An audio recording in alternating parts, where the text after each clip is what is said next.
Just waiting for the little spinner to go around so I know that we're actually on. We're on. Okay. Hi, everyone. Welcome to the Rich Girl live session. I am hosting Suzanne Brothers Varley. I'm so excited to be with you this morning. Well, for some of you, it's morning, and some of you, it's whatever time it is. Thanks for joining us no matter what. And even if you're coming on actually after the recording, we love having you here. Thanks for commenting. Our topic has been, and this is the second week of really getting your it back, finding what it is for you. So we're going to talk about that today and how we can get other people to join and be part of the cause that we've created. Now, I got to tell you, before we start, we've had some really big fun happenings in our family. So Todd and Kara, our daughter and son-in-law, had a little baby girl, brought her into the world on Thursday morning. Actually, Thursday night, 8:04, and 6 pounds 6 ounces, and little Emma is a darling, adorable, precious, absolutely fresh from heaven, cutest little thing you ever saw in your entire life. Of course, that's what I would say, because of course that is true. So we are so thrilled to have them as part of our family, and the great parents that they not only are but will be for sure. So you guys, we're going to start. Megan, thanks for joining us. Thanks for being fresh on first. So you guys, seriously, Becky, to comment. Thank you for your congratulations on that. So let's comment. Let's comment on today. Really want you guys to be super active in this, because this is a really important part of what we are all about. Because we are living in a time that right now there's more depression, there's more anxiety. There seems to be kind of a lack of hope and faith out there. There seems to be with some kind of overall sadness. There's especially stress with moms who have children that they're doing at home school, especially humongous stressors for that. And of course, there's a host of all other very not so pleasant emotions. And none of us really can escape this, but we do have to learn how to manage it and really cope with it. So would you all agree wholeheartedly that it's more important now than ever to be able to have a vision for your life, which is your it, okay? That's your it. Therefore, I want to tell you that I'm also compelled to help you getting back your it. It has been our last subject for the last 2 weeks. It's also been one that I have really dealt with my entire life. So I feel like it's good to talk about. Debbie, thank you for joining us today. Amelia, thank you for coming on, and all the congratulations. It's so great. Pat, hi, my friend. And oh, thanks. Yeah, the mirrored ball that I put on, I kind of looked for something. That apparently that's somebody's it, right? Jerry, welcome on the call. Thanks for joining us, my good friend in Cedar City, Utah. Okay, so let's start, you guys, and really let's comment on what we're talking about today. So we are very hard pressed to over communicate our vision. As soon as you think that you've talked about your vision too much, that's just when it starts to stick with people. That's just when it starts. Now, you might have been bored with it. You might feel like you talk about it too much, but really, it's just starting to stick. So those groups and families and church groups and sports or business or whatever, let's just consider them your teams, okay? I'll just use one word, your team. Because these are the people who are filled, they're filled with in your life. They're all over the place, and who will understand and believe in the vision that you are casting. So these people, without it, they make up a bunch of people who might like the group, who might really enjoy being part of it, but they may not understand where it's going. Now, does the group need to be going someplace? Answer me that. Does your group, does your family, does your organization, does your team, does the people in your business, do they know that they're going someplace? And you guys know the answer to that, right? Because we all love to be part of something that's making a difference. I hope you heard me on that. We all love to be a part of something that's making a difference. So as leaders, it is our role to seek God, seek the vision, and then communicate it in a strong and compelling way, and then invite people to come on the cause with us. So there are really 5 suggestions. I put this on our Facebook Live, 5 suggestions of being able to be able to write your vision, write your thoughts, because this is going to be your it, okay? So it's really a big old deal. So ask yourself the question. Number one question as we put down is, why does your business or your role in life exist? Great question to ask. Why does it exist? Now you can put anything in that blank. Number two, what can you or your team be the very best at? Okay, you guys, when you're writing all this down, just start writing. There are no really right answers. There's just an answer. It is better to have like an answer that's a little bit off than to have no answer at all. Seriously, it is. Okay, love that you're on, Aquila and Kimmy. Thank you. Hi, Kimmy, a producer of Beautiful Children yourself. Carissa, thanks for coming on. Okay, number three, if you could only really do one thing, what would that be? Okay, that really narrows things down. And then number four, if you weren't here tomorrow, what would you hope would continue forever in your absence? Okay, and then that's a thought about question, right? Oof. And then number five, what breaks your heart? Okay, or wrecks you or keeps you awake? Okay.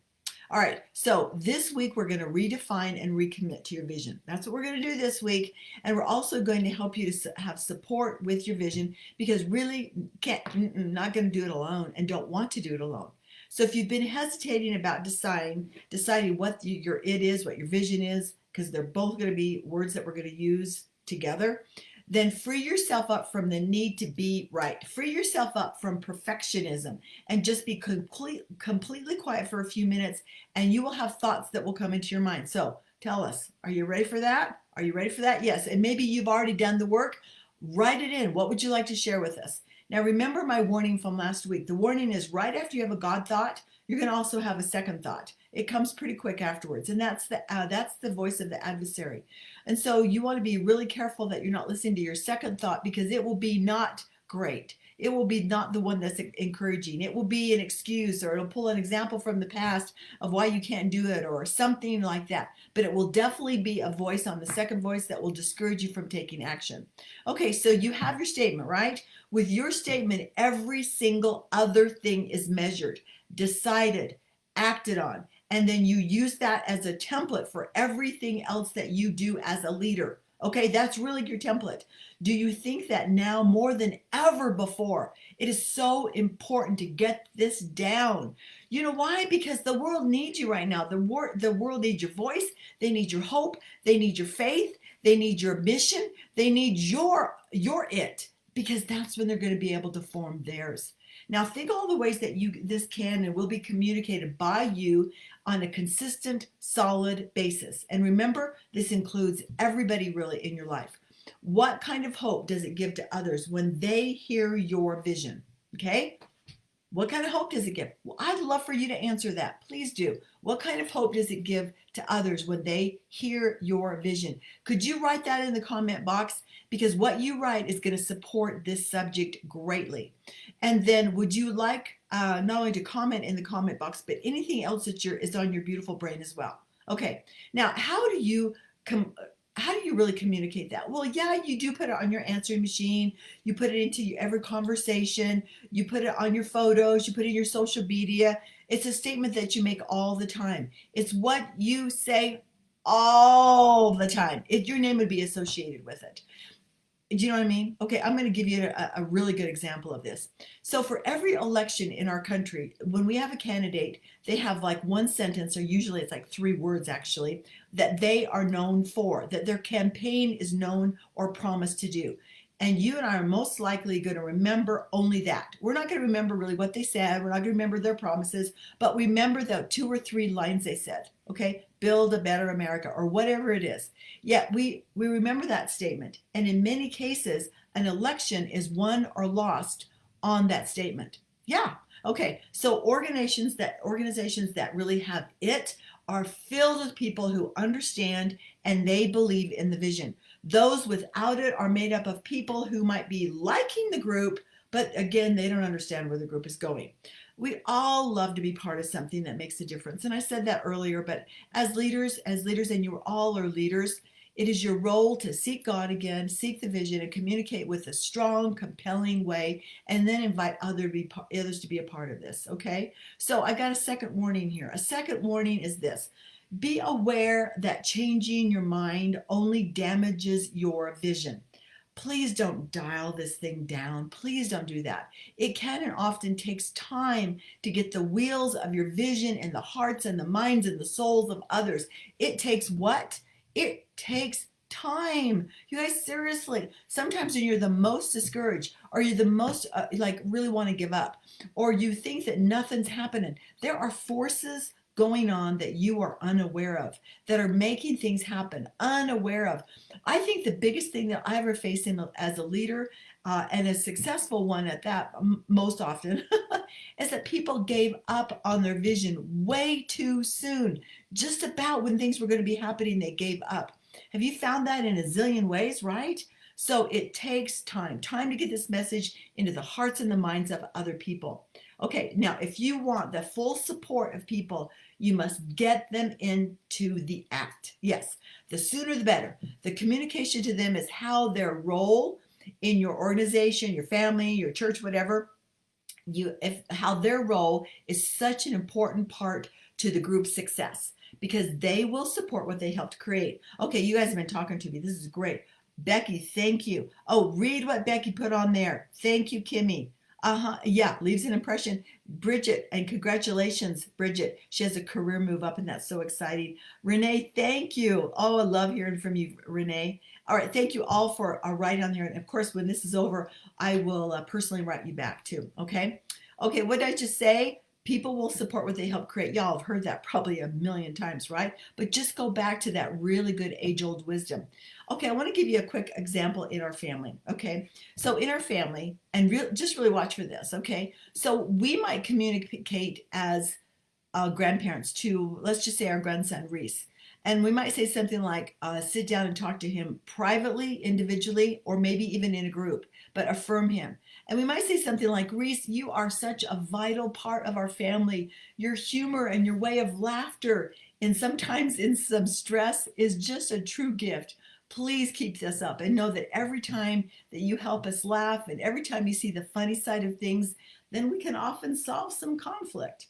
Okay? So, how are they a part of making that family successful? That's something that you can communicate to a lot of people in your life. Now, don't muddy things up by saying maybe the following, because what I really want to say is this, but don't say this, okay?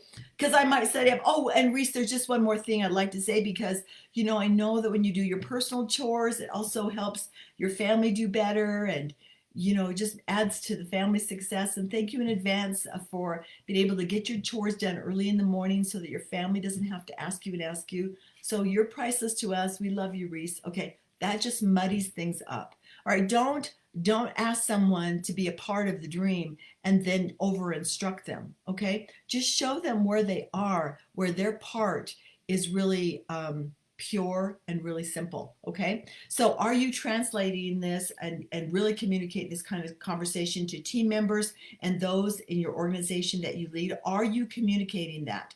It must be done again over and over and over. And what does it take? It takes time. So people cannot hear too much of what their part in the overall success of the group is. They can't hear it too much, you guys. Seriously, they got to hear it again and again. If your organization is large, small, whatever, keep tight notes. A brain book, okay, with their name on a page. Keep tight notes on your conversations, because what happens when you speak it again with exactness to them, then your trust with them increases and they start to not just trust you, they trust the words that you're saying. Okay, now take a breath. Okay, because distractions happen. It happens to all of us. Get back to the few things that you felt passionate about. Your wisdom will not blur or become cloudy when you do. Don't abandon seeing and doing the very few for the very many. Okay, I hope you heard that. Don't abandon that. Do that. It's better to do the very few with exactness than a whole bunch of things just kind of floppied, right? Someone once said, oh, a lot of someone said this, that you can't chase what? Two rabbits because they both will escape. Okay, so the first sign of having it is a central focus. Okay, you guys got that? A central focus, and then selecting a few promotions that support that focus. Because you guys know seriously that a confused mind does what? Nothing. All right, I know that for myself. When I get confused, yeah, I'm not doing anything. And sometimes I will even go to confusion so that I don't have to do anything. Oh my gosh, that's a whole nother subject, a whole nother hustle. Okay, people will wait around until the fog clears before they move in any direction if they're confused. They'll just kind of wait until, okay, let's settle this down, and then I'll maybe make a move. So focus tends to allow your vision to breathe. When you have your when you have your focus, it allows your vision to really breathe. Lack of focus generally suffocates it. It suffocates it. Those who attempt to do everything always lose their it. When focus increases, you guys, your options decrease. When your focus increases, your options also decrease. Hallelujah, hallelujah. So, you guys, temporary failures are often followed by lasting successes. We try, we fail, we learn, we adjust, we try again. We try, we fail, we learn, we adjust, we try again. Because failure is the tuition you pay for success. Woody Allen, y'all know who Woody Allen is, okay? He said, and I love this quote because it's so true. If you are not failing every now and again, it is a sure sign you're not trying anything very innovative. Yeah, I said that. So really, failure is not an option. It is actually essential. Your failure is not an option, it's essential. Success often lies just on the very other side of your failures. So, my friends, don't give up. I mean, please don't give up. You've already paid the price. In fact, sometimes 3/4 of the price. Don't give up. So, I want to ask you a question here because I know I had to put a lot into this subject because we need to end it and go on to something else next session. So, do you speak action, a plan, and a belief? That's my question to you. Do you? It's how you speak in full faith, but your actions maybe are devoid of it. Okay? Do you do that? Do you say one thing, but your actions are devoid of it? Watch that. Because our public offerings declare that all things are possible. But does our leadership reflect kind of an on again, off again, on again? Mm-hmm. So if you start to trust on the outside physical resources, but that leadership doesn't reflect with you a spiritual truth, then you're always going to lose it. I think I need to explain that. When I say if you start to trust outward physical resources, what I really mean by that is if you're trusting your leadership to somebody else to train, to somebody else to show up, to somebody else to have that conversation with your child, for someone else to have that hard and difficult conversation with a friend, a relative, a sister-in-law, okay, then you're always going to lose it. Having other people do that for you is a mistake unless it's not of crucial consequences. Instead of doing that, just live by faith rather than logic. Oh, is it logic for someone else to take care of that? Maybe so. But in the interim, remember, you are building people. That's why you're a leader. Whether you're building a 4-year-old toddler, or you're building a new leader who's taking a career move. Okay, I want to remind you about a story that I don't know if you've heard as we wrap up this session. And I'm going to go over here and see what's going on our scroll down. Okay, Becky, the last one I saw was your comment, but I'm sure there's more on here. So the legendary Walt Disney died before Disney World in Florida was really completed. On the day of Disney World's opening, which was about 5 years after Walt Disney's death, a reporter asked the creative director, Mike Vance, who was Walt's